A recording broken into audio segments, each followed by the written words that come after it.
Good hard Tuesday. Liked the intensity. Liked started off a hair sluggish on offense and really picked it up and really got. I was very pleased. One of our better practices of the year. Saw a lot of improvement. I mean, but just how we went about it. Defense, they said they had a really good day when we get against each other. Really competitive. Guys were juiced up. So hopefully we can hit a practice well. Question? When you think about practice and what makes it complete, is there maybe like a checklist you go through in your head, or is it just kind of a consistency? Feel?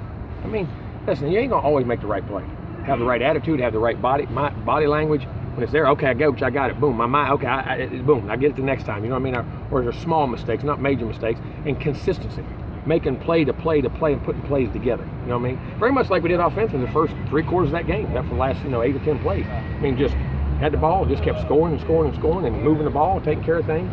You know, being smart like that. But consistency is what I keep looking for.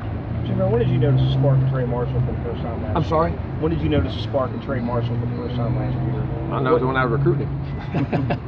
Let me tell you when I noticed it. I'm going to be honest with you. When he got hurt in high school. To go through what he went through, to have the injury he had, and to be in that hospital, and then luckily to be alive, I hate to say that, but he was, and to get back on that football field before the season was over with an injury that catastrophic, I knew there was something special about that guy. He loved to play ball, and he did last year, and he's been that way since he's been here. Could be said after the Wake Forest game, teams needed to evolve over the course of the season. Mm-hmm. What are you looking for specifically to see them evolve this week? The more consistency and just understand, again, offensively last week I thought besides the first drive, we started fast, we scored, moved the ball, did things, and then learned to play it the whole way through. You know what I'm saying? And learn not to have the silly penalty that keeps the drive alive. Play with discipline, not have if they beat you physically. I mean, on a great catch or that happens, but not a mental mistake. You know what I'm saying? And not have a mental mistake here and let him out of a hole or something like that, or a miss. You miss a chuck on a vertical and let a guy get a free release.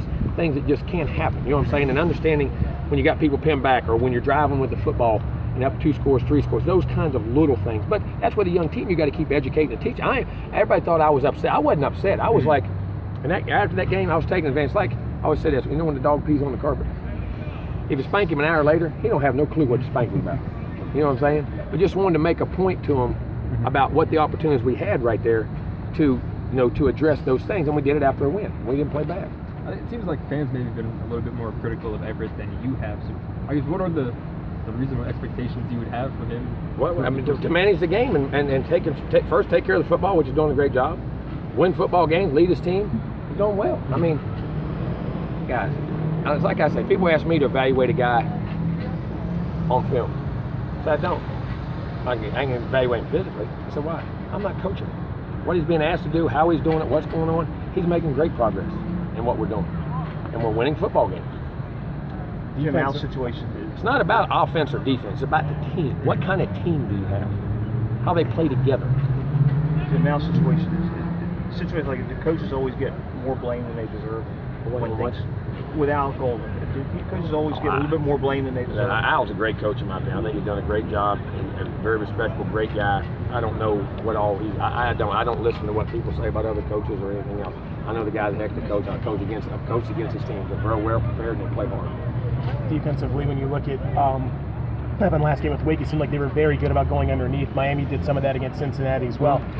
How much of that has been talked about in terms of making sure you can stop them underneath? Well, it is, but also with a different scheme. See, Wake Forest, them guys are doing it with runs called at the same time. You know what I'm saying? I mean, it's actual. There's a run where the quarterback can run and do that, and then you're having to play a different way than you would the other way. This is a whole different scheme of how you do things. So, but yes, you got to match all those underneath routes. You got to tackle well. You got to get them on the ground and do those kind of things. So, but it's a totally different concept and how they do. I mean, and how they go about it. Not that they're not very effective. I mean, they're very effective.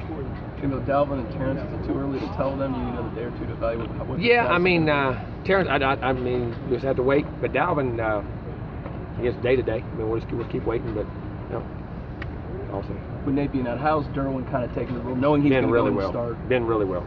Again, he did in the game. He keeps evolving into things, and again, it's about that 4th, 5th, 6th game. You know, you start to really. He's kind of understanding all the different positions, and been very pleased with his practice. Charlie says he's practiced well yesterday and practiced well today. There's a lot of people forget like this is Russia. Well, because you can spy. Well, it is because you can blitz him, but you can spy him on a quarterback. You can cover a back with him. You can cover a tight end, or you can blitz him as a big safety. I mean, he's 212, 14 pounds. So I mean, all those different looks, and you don't know what he's going to do. You know, I mean, he's a perfect nickel dime guy in there to do those kind of things, and he has great speed and size. So I mean, and he has a knack. He's just a football player to find that hole. And, you know, Joyner was a great blitzer. The other guy was a great blitzer, which we didn't play in there as much as we really should have. One of the best blitzers, believe it or not. You know who it was? Greg Reed. At 5'8", or he'll say, tell him I said 5'8". But you know, 180, whatever he was, he had a knack for doing that. You know, certain guys just have a knack for slithering through there or getting under a tackle or whatever it may be. Is Dalvin the kind of guy that can not practice this week and still play on Saturday? Oh, yeah, no doubt. I mean, that because of injuries, but he knows what to do and keep him healthy and do that. There's no doubt about that. What do you think it'll do for Jonathan just having those carries on film and the playing? Well, I think time? give him the confidence. And I went into a game that wasn't a mop-up role, that was on the game, you know, early in the game, very critical, and I was a key part in what happened. Scored touchdowns, picked up blitzes, made short yardage runs, you know what I mean, caught a couple screens. I mean, you know, that just going out there and finally doing it when it really, as I say, really matters, that's huge. I think for your inner confidence, you know what I'm saying? That can be huge. Is there a difference in Featherstone with another week? Was he 100% last? Yeah, he was, and the way the game went, and Right. what happened, he got so stiff and cold on the side of the second, and we just elected not to do it. But yes, I mean, he's practicing well. He should be he practiced all day today. He's taking reps with him. Past couple games, how's the Guayo been on kickoffs? Good. He went a little high, but we're trying to get the hang time. He went about 4 yards, and it was into that wind. Got just extra high, and then next time he kicked it out. He's been good. Been hitting them really good.